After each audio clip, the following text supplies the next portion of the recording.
So, kind of before we get started here, I'm going to show you. So I've put some practice exams in their answer keys, as well as the formula sheet you'll have for the exam. We currently have that Excel assignment, which is due at the end of the day today, and then that Connect assignment, which is probably some problems that are just be really good practice kind of leading up into that exam. I'll primarily go over confidence intervals and then hypothesis testing. So you should be able to get pretty far into this homework already. This week we'll kind of cover the material that you need to answer. I think it's like the last 6, which are over hypothesis testing. Well, 3 different types, kind of that line up with our 3 different types of confidence intervals we're looking at. And we should finish up this week on hypothesis testing, which will then give us next Monday kind of for review. And then we'll have that exam next Wednesday in class, okay?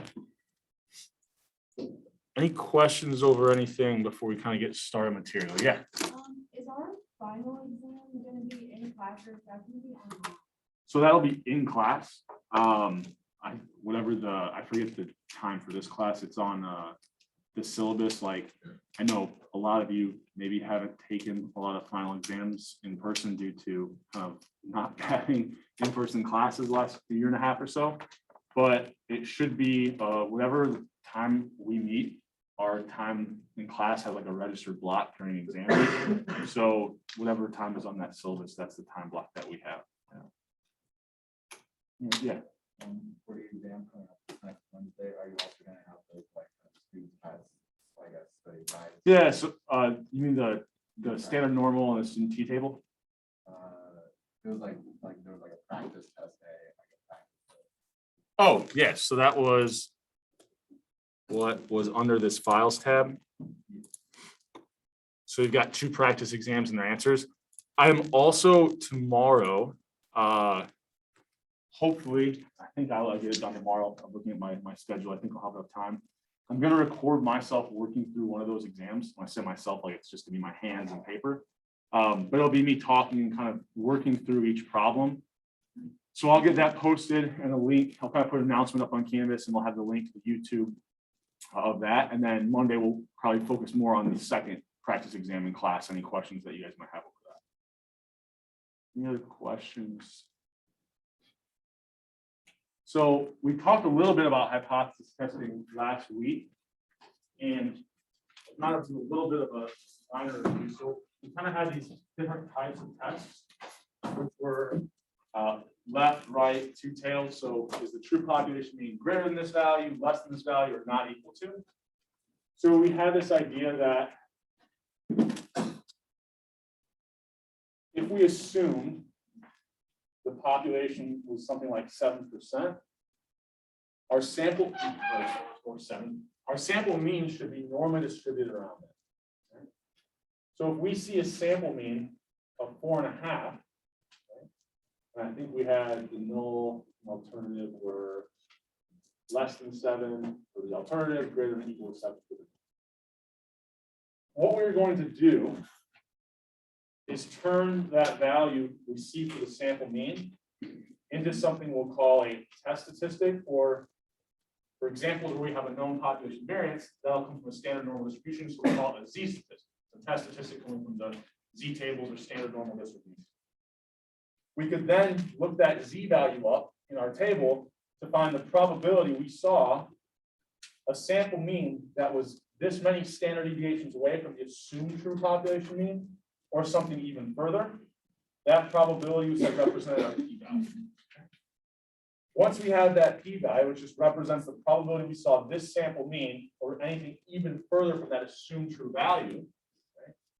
We said if that p-value is less than a certain threshold, then we're okay rejecting the null. Think about it this way. If I assume that population means 7%, and I find the probability that I saw 4.5, given what we know about the distribution of sample means, if that probability is like 0.003, well, then it was so unlikely for me to see this as the sample mean, if this in fact was the true population mean, that I'm okay rejecting what I assume to be true, because it's more likely that the distribution is centered around a much lower value. Right? And what is the point in which I'll be okay rejecting it? Well, we're going to set that with alpha. It's going to be kind of like our confidence intervals. We'll have our 3 alpha values of 0.1, 0.05, and 0.01. So like if we say we set the threshold at 0.05, well, then if I see the probability that I saw the sample mean that I did, if this in fact was the true population mean, if that falls below 0.05, then I know it's very unlikely this is exactly the true mean, and I'm okay rejecting. So we'll set this threshold of alpha at those 3 kind of conventional or benchmark or levels. So what we're working on today is determining, like, kind of working through some problems. How do we actually figure out what that p-value is? Okay. So that's where we left off, and that was kind of looking at a left-tailed test. We can imagine, so I'll see this test statistic or Z statistic. I can find the area to the left of it, that represents my p-value. For a right-tailed test, we only care about seeing evidence that was above the mean. So I'll find my test statistic, and my p-value there will be the probability to see something above that. Now, for a two-tailed test, is a little bit different. We'll work through a problem or example today, where I look at that test statistic. I find the probability I saw something more extreme than that, or kind of the area in the tail. But for a two-tailed test, evidence on either side of my assumed true value. Remember, for a two-tailed test, what we're doing is like assuming it's equal to a specific value. So if I see a sample mean above or below it, it would have been equally as likely for me to see a sample mean on the other side that would have also went against the null. So once I find the area that's more extreme than that test statistic I found, I then have to multiply it by 2 because it would have been, for every value here, it would have been equally as likely for me to see a value that was in that range. But I only have one sample, so I only see one of those tails. So this p-value is what we're then going to compare to alpha. If it's less than alpha, or that threshold we've set, we're okay rejecting the null. Because that means it was very unlikely that the probability that we saw the sampling we did was so small that it's probably the case that what we assume to be true isn't in fact true. So I've got it kind of written out a little bit differently here. I wouldn't focus as much on this slide. I think the visual really helps, because when we start thinking about things like being less than or greater than the test statistic we find, it's going to depend on the type of test, right? For a left-tailed test, we're actually thinking about the area that's below or less than. For a right-tailed test, it's the area that's greater than or above our test statistic. And for a two-tailed test, it kind of depends on which one of these sample means we see. We only see one of the sample means. So I always kind of say the way to think about finding the p-value is look for the area that's more extreme than the sample mean you found or the test statistic that you found, right? More extreme than, you don't have to worry about less than, greater than, because we're just looking for, is it more extreme than that negative test statistic for a left-tailed test? Is it more extreme than that positive test statistic for a right-tailed test? And then thinking about the idea of being more extreme, it doesn't matter which kind of side of my two-tailed test I'm on, I'm just looking for that area in that tail and then multiplying it by 2. And that is kind of what we have right down here. You can see that once we find the area in one tail, for a two-tailed test, we have to multiply it by 2. It's kind of the only difference. I think I have all the steps, that we're going to do, and then we'll kind of work through a few examples. I think that just really helps kind of see what we're doing, and I'll kind of keep reiterating what the conceptual thing is, the concepts that we're reviewing. So first of all, we're going to have to determine, well, do we have a left, a right, or a two-tailed test? The only way we can do that is if we determine what the null and alternative hypotheses are. So we talked about a couple of those and identified those last week. We'll have more practice with that today. We're then going to have some specified alpha, or that threshold that we're okay rejecting as long as the probability that we find, or that p-value, is below that threshold amount. Once we have that threshold amount, we then need our p-value to compare to it. How do we find that? We convert our sample mean into our Z statistic or our test statistic. The equation that we had for that was, it's the exact same thing we've been doing. You take the sample mean, you subtract the true population mean. It's just now, we don't know what this is. All we have is an assumed true population mean. But we're treating that as though it is, in fact, the true mean. We would then divide by the standard deviation of our sample means, which we know from like confidence intervals and even before that, is just the square root of our population variance over our sample size. Once we have that test statistic, we can then find probably we saw that test statistic or anything more extreme. And if we had a two-tailed test, we had to multiply by 2. But once we have that p-value, it's just if it's less than alpha, we reject. If it's not, we fail to reject. Okay? So we'll work through a couple examples here. So the first one kind of goes back to what we were doing last class. We kind of already have the setup over here. We had what type of tailed test here? Probably already said it, but the type of test we said we look at the alternative hypothesis, or we think about where would evidence be that goes against the null. Here, the only thing that we could see that would go against the null is if we see something below 7 or on the left side, or we have a less than sign in our alternative hypothesis, so we say we have a left-tailed test. Okay? These are probably the easiest types of tests on left-tailed. And we'll see why I think when we work through one it's not. So, I mean, at this point, to calculate my test statistic, I'm just plugging values into that equation that I'm going to have in my formula sheet, which I'll pull up in the formula sheet and show you what you'll have in the exam. I just plug in my sample mean. My assumed true mean comes from that null alternative hypothesis. That's just 7. Think about it this way. If I can reject 7 as the true mean, then if the true mean was in fact 8, the probability I saw the sample mean I did or anything more, it's just going to get lower and lower, right? So if I can reject 7, I can reject any value above it as well. I'm giving you this population variance of 1. We had a sample size of 36. It's just a matter of getting this plugged into our calculator. Yeah. So, I was confused because since 1% is the standard deviation, I thought it was 0.0. Yeah, so this example is a little goofy because we're looking at a percent is the variable we're interested in. The next couple maybe we'll make, hopefully clarify a little bit, because usually we don't have a variable we're looking at. So like ABV, that's just how it's measured, right? It'd be better if this was like measured in, I don't know, milliliters or something else, right? So at this point, one thing I say, kind of like with confidence intervals, that can make this easier, prevent some mistakes. You just go ahead and calculate what's in your denominator here ahead of time. So take the square root of 1 over 36, and then you just have to plug that one value into the denominator. But at this point, this should be relatively, we can get this entered into our calculator to come up with our test statistic. So go ahead, plug everything in. We get a test statistic here of about -15. Now, hopefully we're getting kind of familiar with these z-values. That's a very large z-value. We're 15 standard deviations away from that assumed true population mean, which means it's probably not the true mean. But if we think about why we can say that, well, what would the p-value be here? If I try to go and look this value up in my standard normal table, what's the problem? That standard normal table only goes to -4. The area to the left of -4 is basically 0. So the area to the left of -15 is going to be even more basically 0, right? Even closer to 0. So we get a p-value here that's approximately 0. So we can then start to compare it to different levels of alpha, right? So if I'm thinking about a p-value of 0, approximately 0, and I'm comparing that to different alphas, I only reject if that p-value is less than my alpha. Well, being approximately 0, it's going to be less than all of these. So what we say is we can reject at the 10, 5, and 1% significance levels, which might be easier to think about. Those correspond to being able to reject something with 90, 95, and 99% certainty. So, we'll compare to alpha. If it's less than alpha, we reject.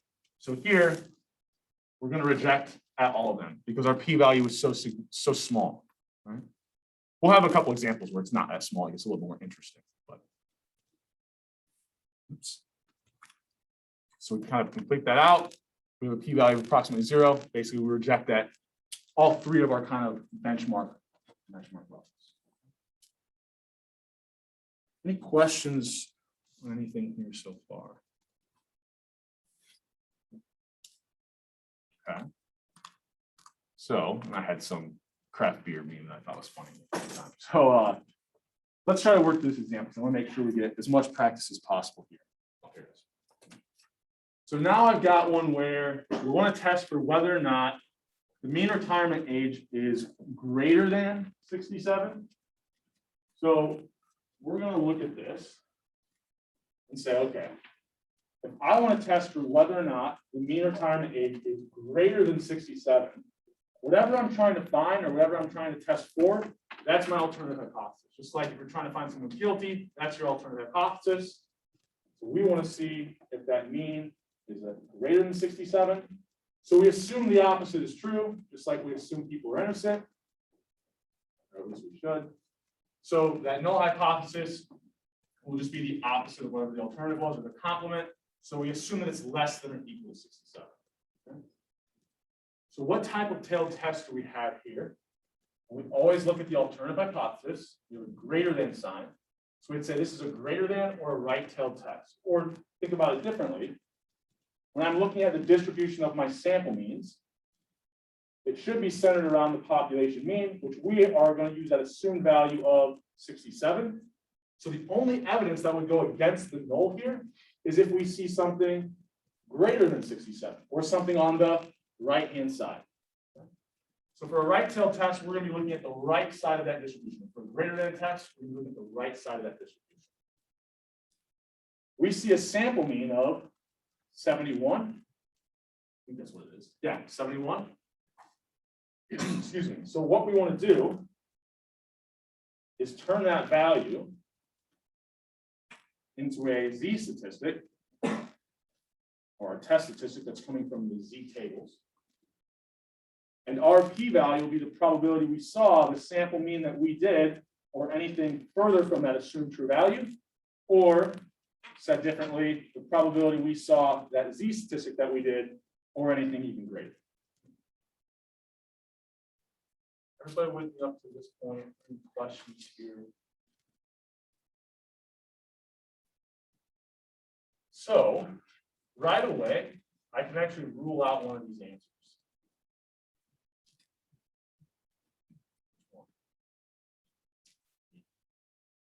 B, right? What you say that? B should be the one we can rule out. Because what should the area to the left and the right of the mean be? 0.5. I'm looking for something that's going to be much smaller than that area of 0.5, right? Because I have a value that's above the mean, so the area to the right should be smaller than 0.5. So right away, I can rule B out. From here, I just have to actually kind of work through this one. So we've got our equation for that z statistic, which is really no different than what we've been doing. Right? So it's just a matter of plugging in all the values, and we have everything. That assumed true mean is 67, the sample mean is 71, population variance is 81, and the sample size is what, 25? Now, one thing I can do ahead of time, so I can enter this all into my calculator and get that z statistic, but I can also just kind of, this one like eyeball a little bit. Remember, what this denominator represents is the standard deviation of this distribution of my sample means. So if I take the square root of 81 over 25, I get about 9/5. So I'm 4 away. The sample mean I saw was 4 units or 4 years right away from that mean of 67, which my standard deviation here, 9/5, is just under 2. So I'm going to have a test statistic, right? If the standard deviation is just under 2 and I'm 4 away, well, I'm just over 2 standard deviations away there, right? We're going to be something close to being 2 standard deviations away. So if I go ahead and plug everything in, I calculate that, right? It makes it a little bit easier if I calculate that standard deviation ahead of time. I got that 9/5. I could just plug in that one value. The difference between that sample mean and the assumed true mean is 4. So it becomes a lot easier to enter in my calculator. I kind of like just do the calculations in parts sometimes. So I end up getting 2.22. Right? At this point, I've got a z value, or a z statistic. I can go to the table, and the table will tell me the probability I see this test statistic or anything below it, right? The table always gives me the area to the left there for the standard norm. So I'll pull up my standard normal distribution table. I want 2.22. So I'm going to be using this column going down to 2.2. 0.9868, right? So we'll have that test statistic. We're going to find, oops, I did not mean to do that. I then looked up that test statistic on the table. And I'll kind of explain this part. The table told me the area to the left of that test statistic was 0.9868. For a right-tailed test, though, I'm looking for the area to the right, right? The probability of seeing something this many standard deviations away from the assumed true mean, or even further. So I then have to subtract that from 1, and that's how I get that p-value of 0.0132. Okay. Questions on anything? So what that p-value is essentially telling me is the probability that I saw, the sample mean that I did, if what I assumed to be true was in fact true, the probability I saw that sample mean was as low as what, 1.3%, or that probability of seeing it would have been 0.0132. That's pretty unlikely, right? So when we start to make our rejection decision,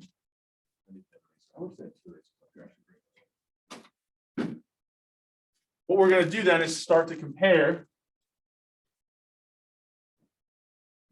I'll write this actually. We're going to keep this. We'll think about our rejection decision. So we got our p-value, our alpha. Our p-value is 0.132.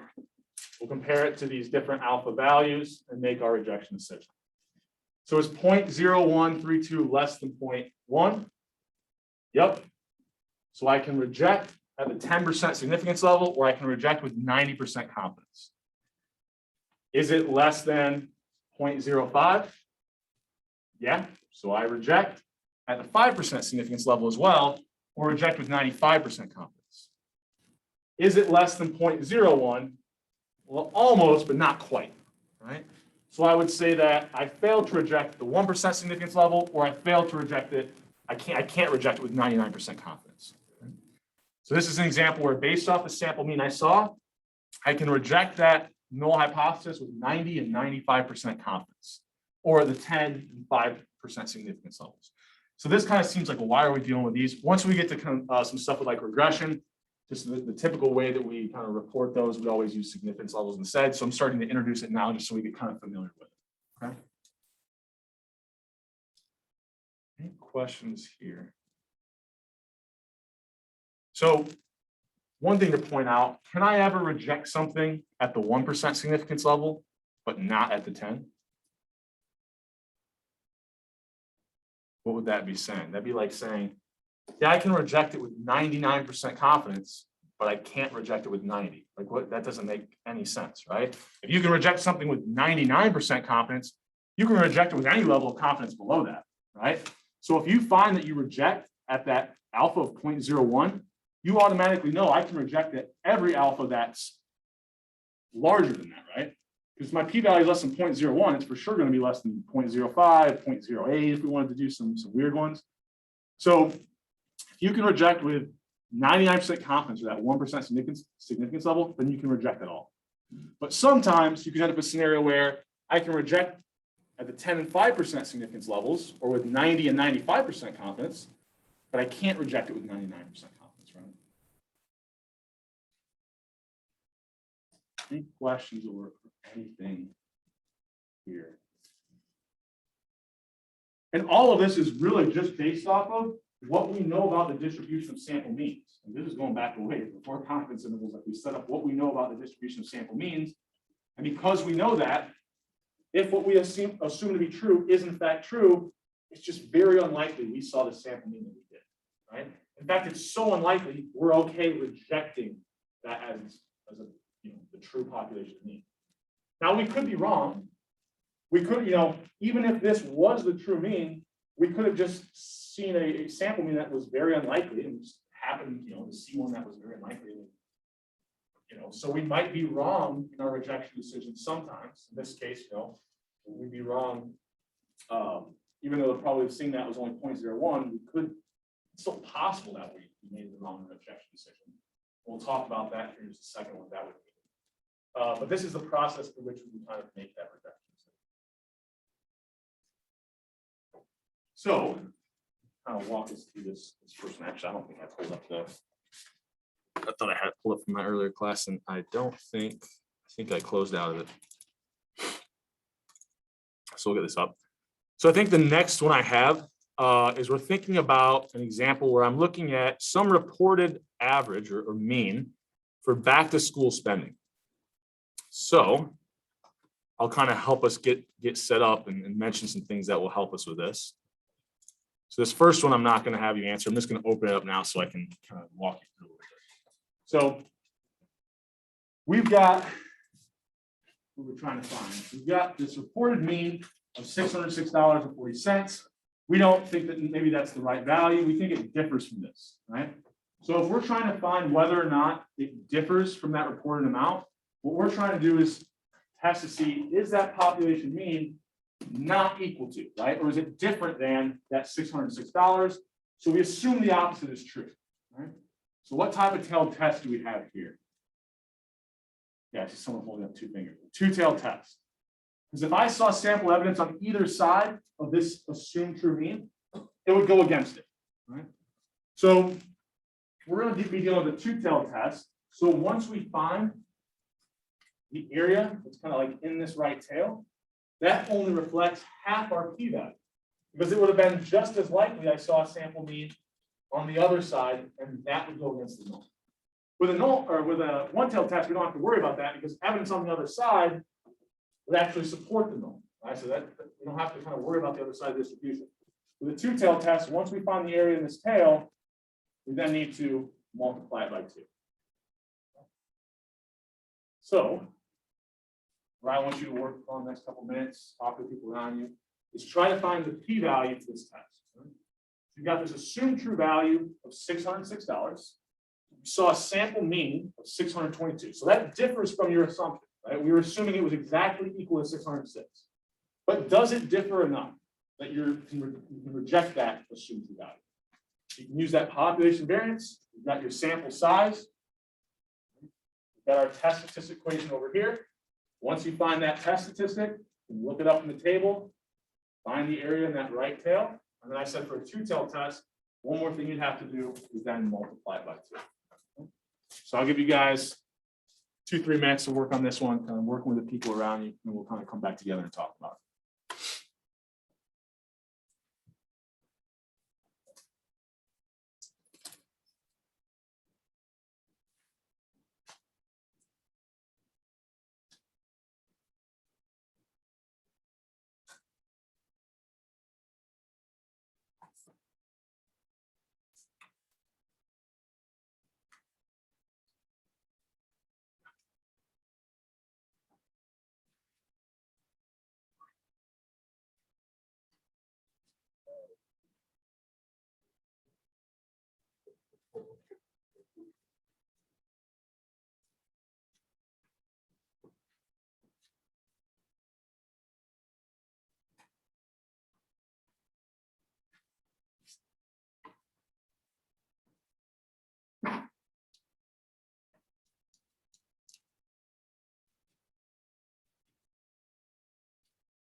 start wrapping up here.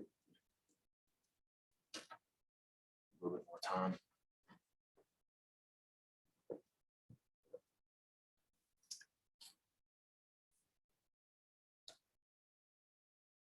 All right, haven't gotten the answer in.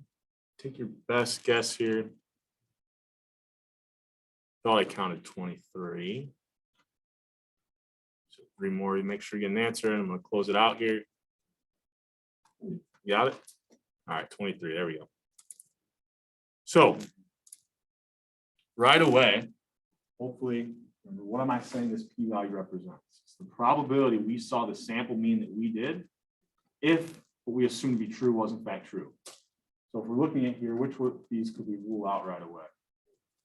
Yeah, I said it represents the probability we saw the sample mean we did, or anything even further. So right away, we know our p-value should always be between 0 and 1. But there's a pretty common mistake that potentially you could think A is the right answer. So if we think about, we said we had a two-tailed test where the assumed true value was that $606.40 that the trade group was reporting. We saw a sample mean of 622.85. So we want to find the probability that we saw that value or anything more extreme, in this case, the value area to the right. But we know that it would have been equally as likely for us to see something this far, but below that assumed true mean, that would also go against it. So whatever area we find here, we then had to multiply it by 2. So the next step is turn that sample mean into a z-score. Right? All we're going to do there is plug in our sample mean of 622, whatever. Subtract the assumed true mean we had of 606. We had a population variance of 4,225, and then plug in that sample size of 30. If we do that, what do we get there? About 1.39. I think it's a 1.386 or something, but if we round it, right? Because we have to round it to 2 decimals to look it up from that standard normal table. So that corresponds to a z-value of 1.39. Right? If I look up 1.39 in that table, so I think I can actually get it so we can see everything here. So 1.39, the area to the left is 0.9177. But I wanted the area to the right, right? I'm probably seeing that test statistic or anything more extreme. We're kind of going into that tail. So I would take 1 minus that, kind of similar to what we did in the last problem. So we get what, 0.0823. But I then have to remember, oh yeah, I've got a two-tailed test. So whatever area I find here, it would have been equally as likely that I saw a test statistic of negative 1.39 or anything below that. So I then have to take this value of 0.0823 and multiply it by 2. Right? So if we do that, excuse me. So we take that 1 minus 0.9177, that gave us the 0.08. We multiply it by 2, and we get that p-value about 0.16. Any questions there? So that 1.8, right? If we would have forgotten to subtract it from 1, right, to get the area in the right tail, and we just multiplied 0.91 by 2, that would look like it should be 1.8. But if we remember what the p-value represents, it represents a probability. We know it should be somewhere between 0 and 1. So if we did that, like, oh, I forgot to do something. I obviously made a mistake somewhere. Any questions on this point? Has something changed or? Okay. So when we started out with and kind of ended last week on, that was a left-tailed test. We got a right-tailed test over there, and then we just worked through one that was a two-tailed test. So we've seen an example of every single kind. What about my rejection decision? Well, I changed the alphas a little bit here because if I look at my p-value of whatever, 0.16, which of our conventional levels will we reject at? We only reject if the p-value is less than alpha. Our kind of benchmark alphas are 0.01, 0.05, and 0.1, right? Corresponding kind of 90, 95, 99% confidence. 0.16 would be not less than any of those, right? In fact, greater than all of them. So we actually would fail to reject at all three of our kind of benchmark values. So I instead chose an alpha of 0.2, which would correspond to what level of confidence? 80%, right? Kind of be like 20% outside the interval we talked about, and then kind of like what would be in the interval, or kind of what would be within this confidence level would be 80, right? 20% outside, 80%. So we go through, we have already did example one, but I could reject that with 80% confidence based off the sample mean I found in this example, but it's not less than the alpha of 0.1 or 0.01, so I would fail to reject at kind of 90 and 99% confidence level. Questions? Yeah. How's the one greater than? Here? Yeah. So I'm just stating 0.16 is greater than 0.1. So the way I was writing it up on the board, which honestly, I'll probably more often write it like this, especially when I'm using the board, because I'm kind of saying it's not less than, right? Well, not less than is being greater than, yeah. I just think this way, I don't know, this way makes a little more sense. I think it's a little bit easier to think about it not being less than. So that's why you failed for that. Any other questions?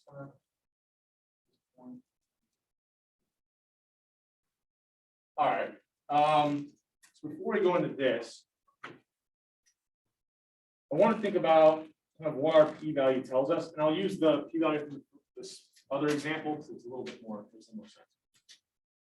The p-value, so I'll say it again, it represents the probability we saw the sample mean that we did if the assumed true population mean was in fact the true population.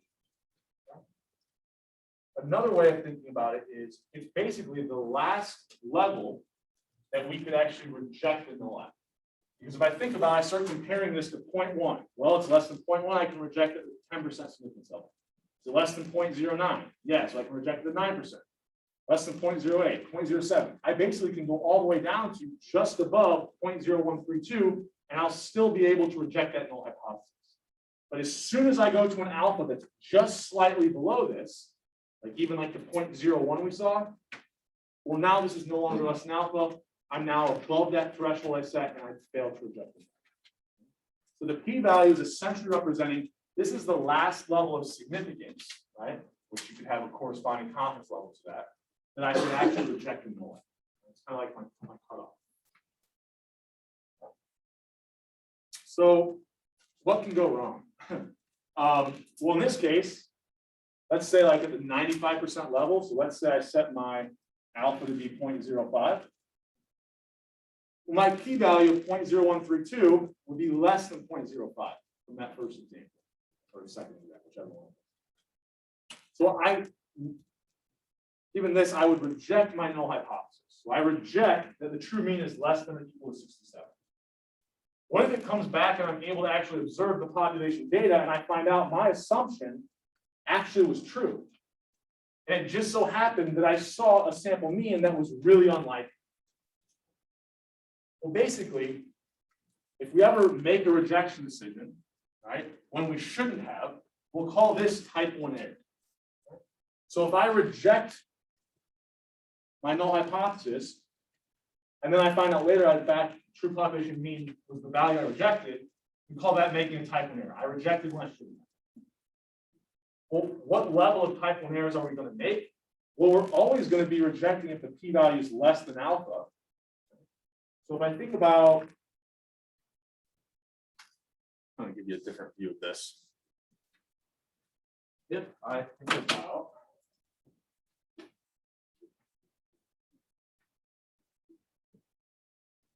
what I'm really doing here is saying there's some value that corresponds to seeing 0.05 in that upper right tail.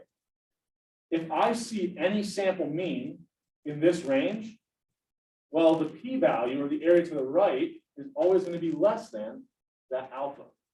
So the proportion of errors I'm going to be making when I'm just looking at one sample mean value, I'll be wrong whatever alpha is times 100% of the time, right? Or the proportion of times that I will reject when I in fact shouldn't have been will be whenever I set that threshold at.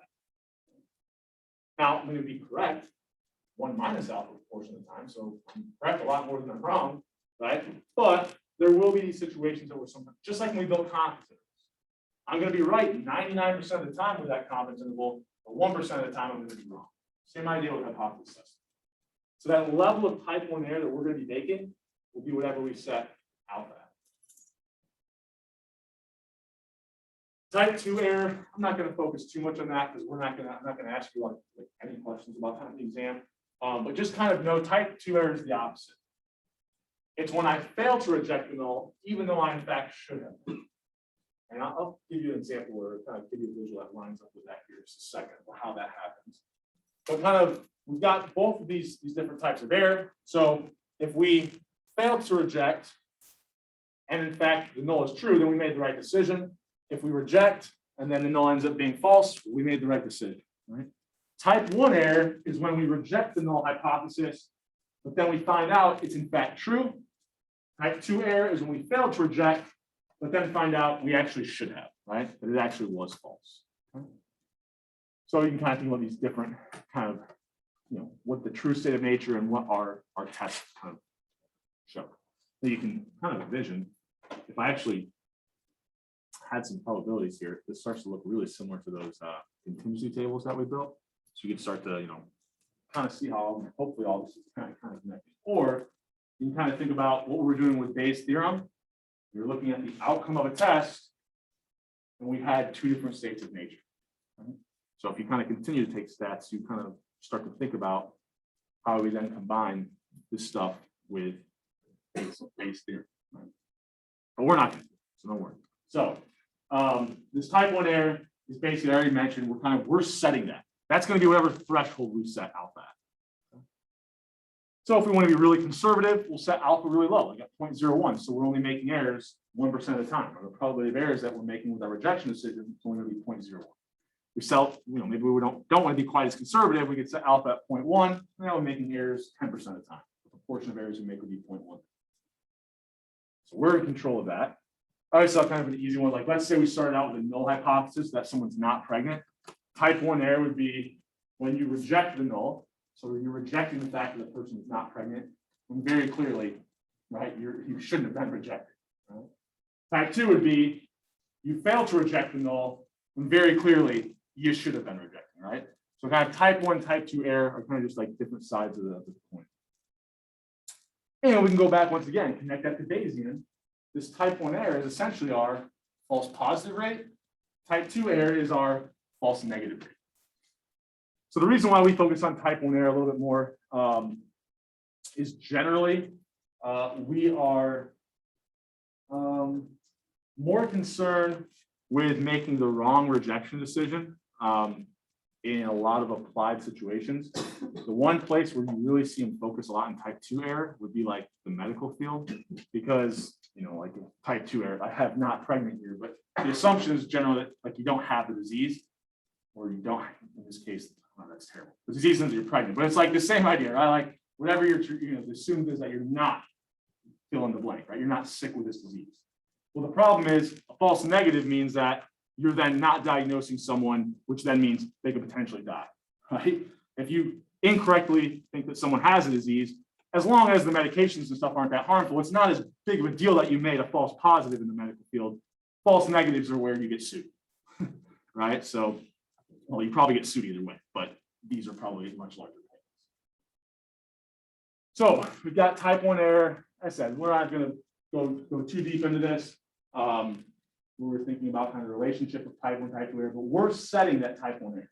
And then type 2 error, we say is generally inversely related. So don't worry about this. I should probably just get rid of this slide from the lectures when I post this, because I'm not going to ask you anything about the relationship of type 1 and type 2 errors. But I will give you somewhat of an idea of visually what, because I already kind of showed you what a type 1 error is. Type 2 errors are a little bit different. So I'll try to give you a visual of that. So I think it helps just kind of concepts of all this stuff. So let's say I've got this assumed true mean, and I see a sample mean that's right here. Right? I try to draw this kind of the scale so that you can kind of see the p-value here would be pretty large. right? So I'm probably failing to reject the null.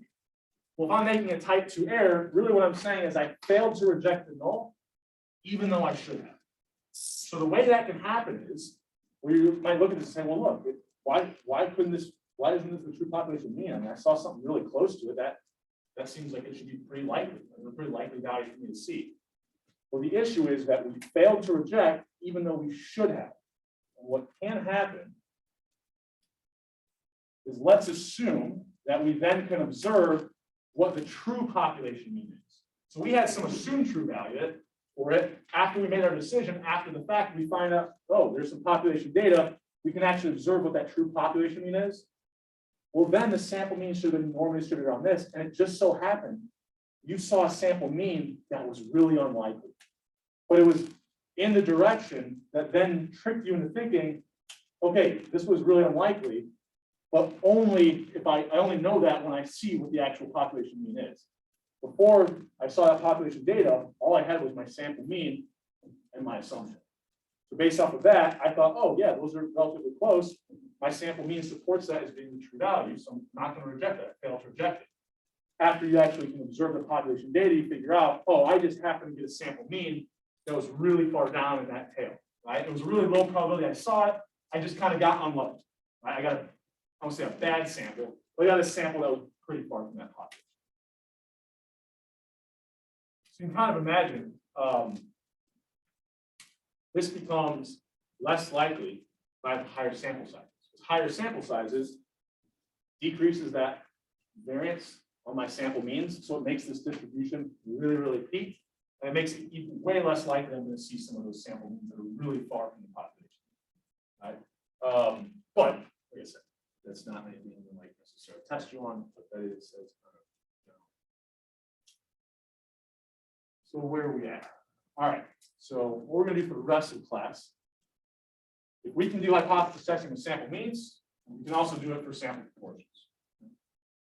So we'll start to kind of think about how we would do this for sample proportions. It's going to be very, very similar. There's really only like one difference, which is how we calculate that as even. Everything else, exactly the same. I'm then going to introduce you a different approach to doing hypothesis testing. So this was like in the slides last week. I mentioned that there's the p-value approach, which is what I introduced last Wednesday, and we just covered today. The other approach we can use is the critical value approach. Now, I would argue the p-value approach is probably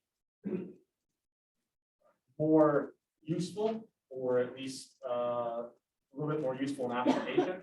But we'll see how we do the critical value approach, because it also kind of points some things out to us, and we'll kind of make the connection between the two. And both approaches always lead to the same rejection or failure to reject decision. So before, what we were doing with population means and kind of using our sample mean to reject certain values was we had three different types of tests. So we're going to set up the null and alternative hypothesis for proportions the exact same way we did for the mean. Right? We're going to have three different types of tests. Is that population proportion? Sorry, I'll do the alternative hypothesis. Is that population proportion greater than some assumed true value? So this p subscript 0, just like mu subscript 0, is the assumed value that we're giving to that population statistic. Is it less than that assumed true value, or is it not equal to that same? So same three tests, right? We have two one-sided, left and right, and then we have one two-tailed test, not equal to nothing really different there, just the notation, because we're looking at a slightly different statistic.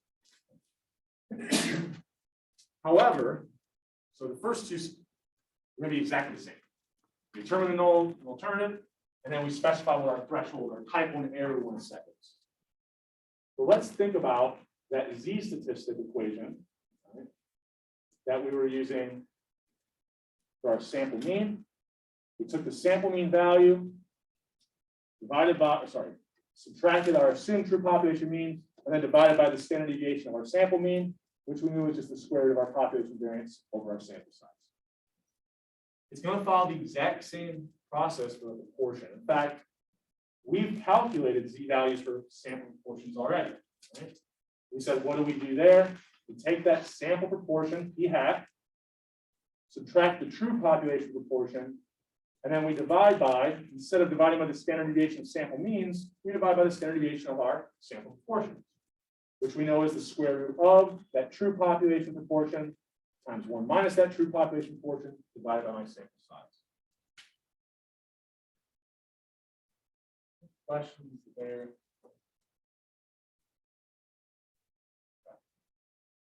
So it always follows the same procedure. If I want to turn the statistic I'm looking at into a z-statistic, right? So I'm looking at the sample mean here. I take the value for the sample mean, subtract the assumed true population mean, divide by the standard deviation of my sample mean. So I'm always subtracting the assumed true value for that population parameter and dividing by the standard deviation of whatever statistic I'm looking at. So here, I want a z-value or a z-statistic for the sample proportion. Take the sample proportion I see, subtract the assumed true proportion, right? I can't observe the true population proportion. I just have an assumed true value for it. And when we were doing confidence intervals, when we wanted this standard deviation of our sample proportions, we said we had to estimate it using the sample proportion that we saw.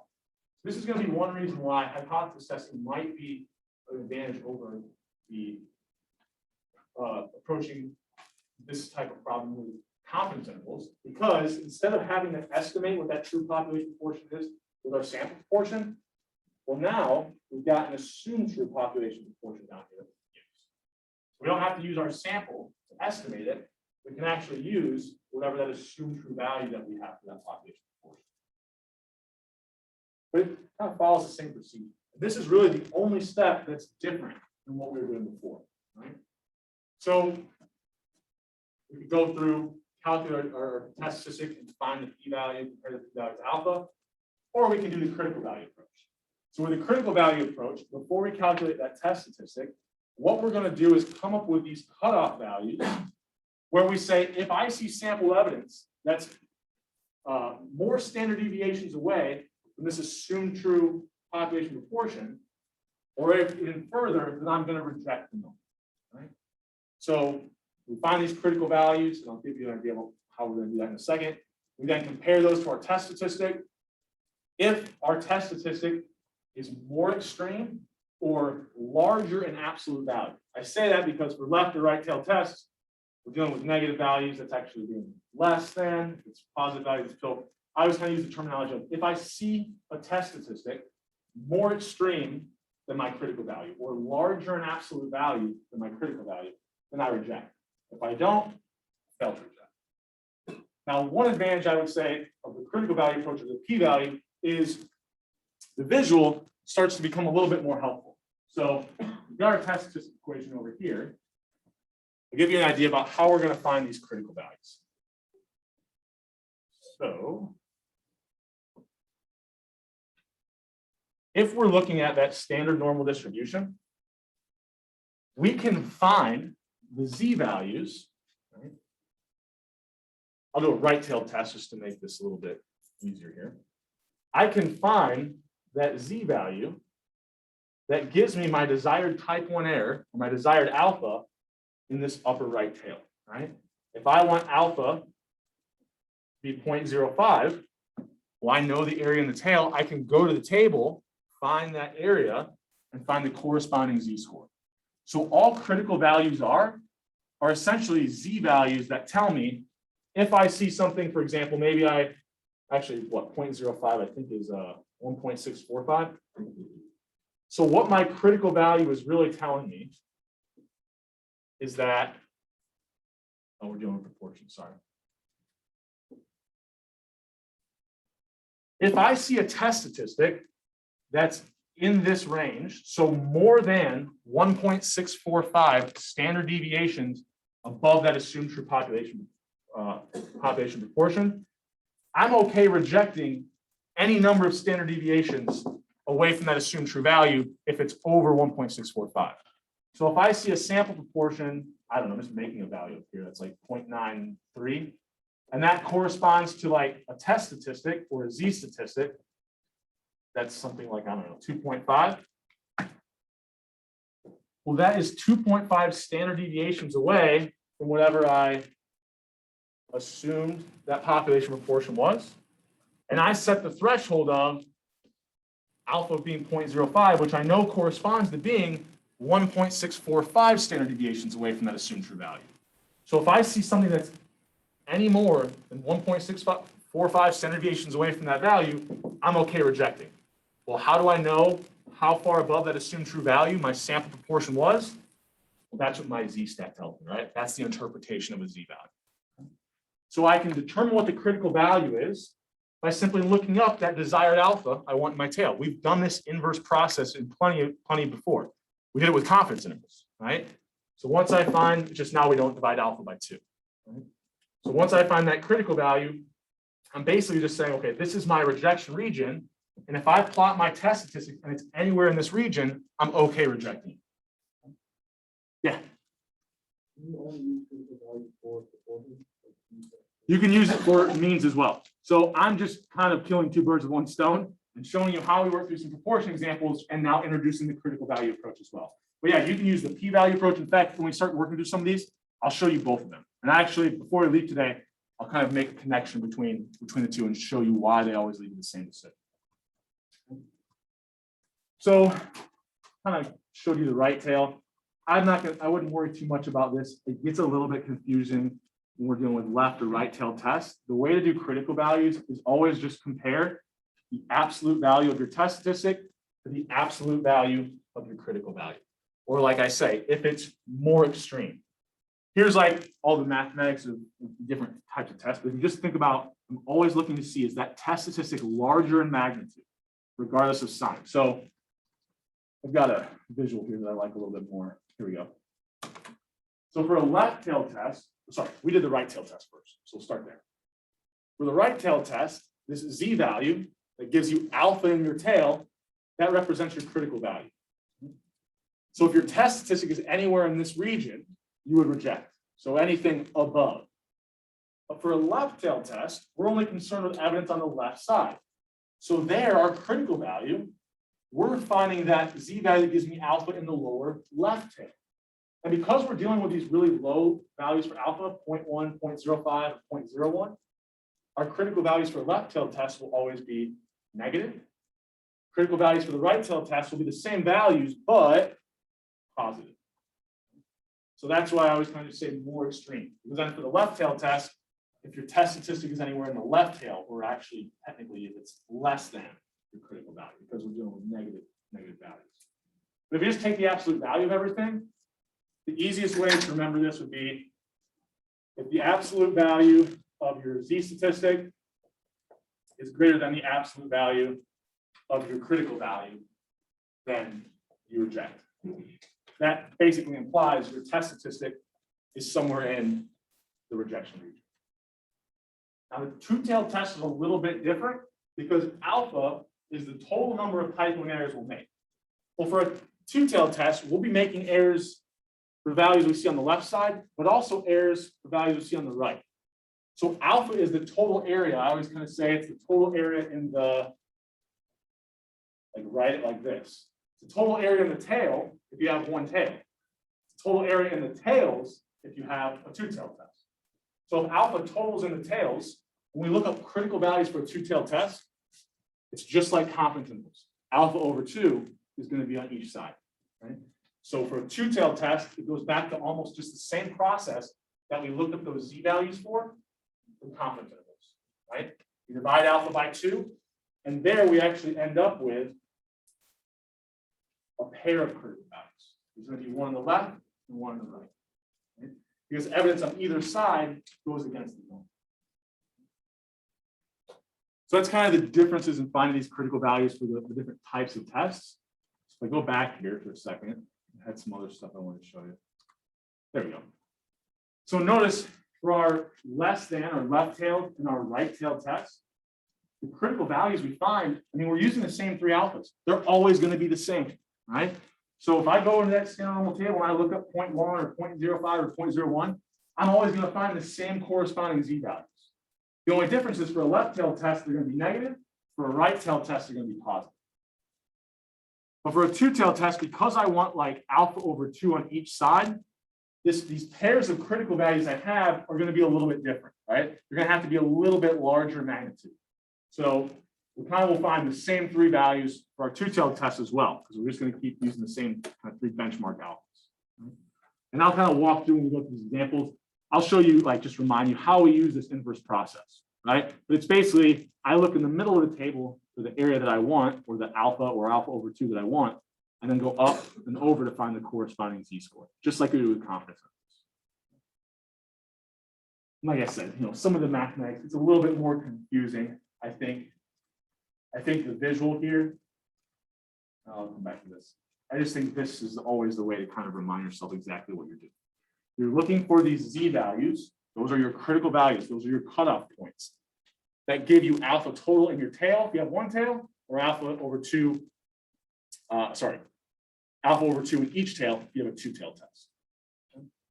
And then if you see a test statistic, we're in that rejection region, or anything that's more extreme than those critical values, you're okay rejecting.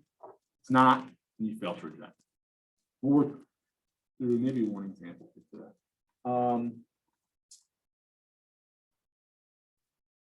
Why did I put this back in there? Oh, I think this was just to remind me, you already asked the question. We can do this for sample means as well. It doesn't have to just be for proportions. And then I kind of did this one up on the board. Now, the one kind of trick is with a right tail test. Technically, when you go to the table, you need to look up the area to the left of whatever critical value you're trying to find. If I wanted 0.05 in the upper right tail, that means looking up 0.95 in the lower left tail. Now, I can do that. So I go to my standard normal table. I hunt for what's closest to 0.595, sorry, somewhere in between here. So 1.6, in between 1.64 and 1.65. So if we had to go to the second decimal, I'd use the higher of the two, which would be 1.65. Now, I could have also just looked up that alpha of 0.05, the area that I wanted in the upper right tail. If I do that, I'll find the same value, negative 1.6 or negative 1.65. So negative 1.65, I find the same value, just negative. So I can just look up alpha and then remember, oh yeah, it's a right tail test. That's the value I want, but it's going to be positive since it's on the right side. Or I could subtract alpha from 1. Now I know that I'm looking at the area in the left of the value that I'm trying to find. And then I, if I look at 0.95, I find exactly what I need, which is 1.65. Now up here, I actually went out to 3 decimals. And when you're looking up critical values, I would highly suggest using this method instead. So you can do what I just showed you, use the inverse process using the standard normal table for these critical values. Or we can remember that last row of the student t table tells us the standard normal values, right? When we had that degrees of freedom of infinity. So notice here, if I wanted to find different levels for alpha, let's say 0.1, 0.05, and 0.01, and those are the areas I want in my right tail. Well, if I go to that very last row, oh yeah, those are the z values that give me that area in the tail. So 1.282, 1.645. So if I use this method, I can actually go out one more decimal, right? I'm not constricted to 2 decimals. And then the 0.01, that would correspond to a critical value of 2.326. Okay? So either way is fine. If that kind of confuses you, that sometimes, to find z values, use the student t, but you just use the last row. That confuses you at all, you can just look them up the same way that we were when we were doing confidence intervals. But I don't know, I think this is kind of a little bit easier of a way to kind of look those values up. Any questions over anything I'm going to set up to this point? Okay. So, got 10 minutes left. Let's, I'll kind of work through one a little bit quick. We'll probably review kind of at the beginning of next class some examples of proportions. But let's say that I want to test for whether or not more than 50% of people own guns. Right? Actually, I think this is going to line up.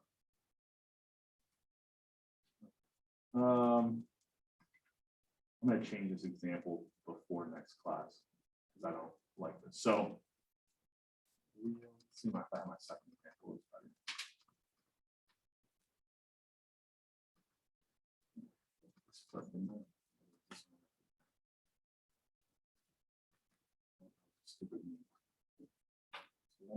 0.68. What do I have here is the, okay, we'll do this one. So let's say I've got a test for whether or not more than 15% of any animal is smoke while pregnant. So I've got this sample, I've got the number of them who smoke. What is my, or through all the steps? Eventually we want to get to our rejection decision, right? So I want to test for whether or not more than 50% of mothers smoke while pregnant. So that's my alternative hypothesis, that this true proportion, I think that, is it greater than 0.15? I assume the opposite is true, which is that it's less than or equal to 0.15. Okay. So what type of tailed test do I have here? I look at my alternative hypothesis, I've got a greater than sign, so I've got a right tail test. So I know that if that assumed true value is in fact true, my sample proportion should be centered around it. Now here it's a little bit tricky because I wasn't directly given my sample proportion. But how could I find my sample proportion given the information? I wasn't given a decimal here. Yeah, but if I know that 72 out of 400 mothers smoke while pregnant, I can determine what my sample proportion is, right? The number of successes over the number of trials. So that ends up being 0.18. And then thinking about I've got a right tail test. Right? So I could find the p-value, right, by turning this into a z-statistic. But I would use the critical value approach. So what I'm going to do is find the values, and I can do all three at once. Right? And here I've got one of my critical values. So what's the critical value that gives me 0.1 in this right tail? What's the critical value that gives me 0.05 in this right tail? And what's the critical value that gives me 0.01 in that right tail? I then always kind of draw it like this, where I think about, okay, here's my three different rejection regions. So now the next step is, well, once I find these, convert this into a test statistic and plot it against these critical values. So I'll kind of show you using that shortcut. I think that's the easiest way. The areas I want in that upper right tail are 0.01, 0.05, and 0.1. Well, actually, we had just looked those up in that last row, right? We had what? 1.282, 1.645, and 2.326. That corresponded to those three areas that we wanted in the tail, okay? So I just used that last row of my student t-table because it told me the standard normal values.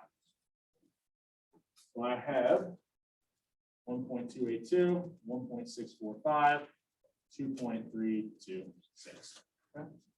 Got my critical values pretty quick doing it that way. Otherwise, I would have had to look up in that standard normal, find 0.1, find the corresponding z-score, find 0.05, look at the corresponding z-score, find 0.01, find the corresponding z-score. Any questions on that? All right, so the next step is going to be, I need to calculate my test statistic. At this point, I just erase the equation, of course, but it's just going to be a matter of, we've got our test statistic equation. We'll take that sample proportion, subtract the assumed true proportion. We'll then divide by the standard deviation of that sample proportion, which we know we can calculate taking the assumed true population portion times 1 minus that, divided by our sample size. So this step is really just a matter of plugging in our values, right? Our assumed true proportion was 0.15, our sample proportion we saw was 0.18, and our sample size I think was 400, right? So we plug everything in, we get a test statistic of 1.68. So what I'm then going to do is plot that test statistic against my critical value. So 1.68 would be about right here. So I would say that I'm in the rejection region at the 10% level, so I could fail to reject at the 10% level. I'm in the rejection region at the 5% level, barely, but I am. But I'm not in the rejection region at the 1%. So I can reject the 10 and 5% significance level, or I can reject the 10 and 5% confidence. To kind of show you how that lines up with the p-value approach, just to prove this to you. The p-value would be the probability I saw the test statistic or the sample portion that I did or anything to the right. So if I look up 1.68 in the table will tell me the area to the left. If I then subtract that from 1, hopefully I get a p-value that would lead to the same rejection decisions. So I look up 1.68. So 1.68, 0.9535. So 0.9535, whoops, would be that p-value. What? 0.9535 is the area to the left. I needed the area to the right. I had a right tail test. So I subtract that from 1. 0.0465 is my p-value. What levels could I reject with that p-value? Well, is it less than 0.1?